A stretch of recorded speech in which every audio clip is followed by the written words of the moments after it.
আরজিকর হাসপাতালে বসছে একটি প্রতীকী মূর্তি। আরজিকর হাসপাতালের প্লাটিনাম জুবিলি যে হল, সেই হলের ঠিক সামনের যে জায়গা, সেই জায়গায় একটি প্রতীকী আবক্ষ মূর্তি জুনিয়র ডাক্তারদের পক্ষ থেকে এবং সর্বোপরি মেডিকেল পড়ুয়াদের পক্ষ থেকে একটি প্রতীকী আবক্ষ মূর্তি বসানোর সিদ্ধান্তের কথা আগেই জানা গিয়েছিল।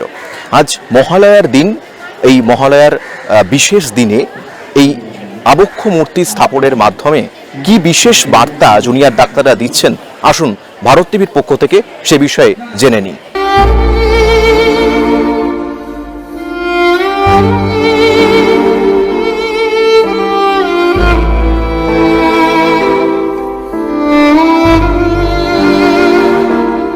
আজ আরজিকর হাসপাতালের প্লাটিনাম জুবিলি হলের সামনে বসলো একটি আবক্ষ মূর্তি, প্রতীকী আবক্ষ মূর্তি।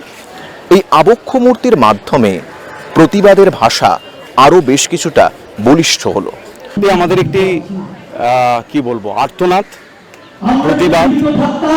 আমরা যে সময়ের মধ্যে দিয়ে চলেছি, সেই সময়টাকে সাক্ষী রেখে আমরা এই মূর্তিটি এখানে প্রতিস্থাপন করেছি এবং পরবর্তীকালে যারা যারা এখানে আসবেন, যদি কারোর মনেও কোনো রকম কোনো দুর্বৃত্তির মতন চিন্তা থাকে, দুর্নীতির চিন্তা থাকে, কুকর্মের চিন্তা থাকে, তারা যেন একবার এই মূর্তিটার সামনে এসে দাঁড়ায় এবং মনে করে যে কি ঘটনার প্রেক্ষিতে, কোন প্রতিবাদের জায়গা থেকে এই মূর্তিটি উন্মোচন করা হয়েছে বা এখানে স্থাপন করা হয়েছে।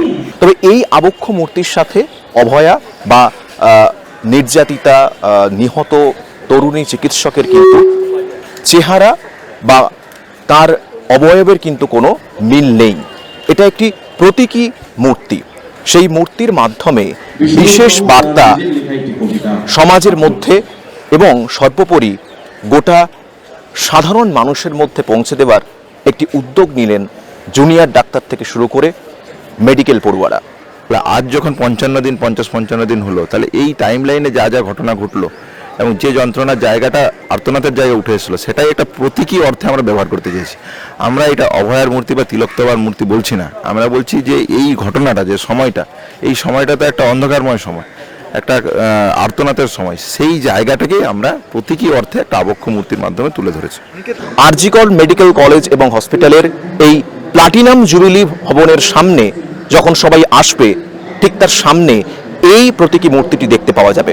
ক্যামেরায় বাপি ঘোষের সাথে অর্ক চট্টোপাধ্যায়, ভারত টিভি, কলকাতা।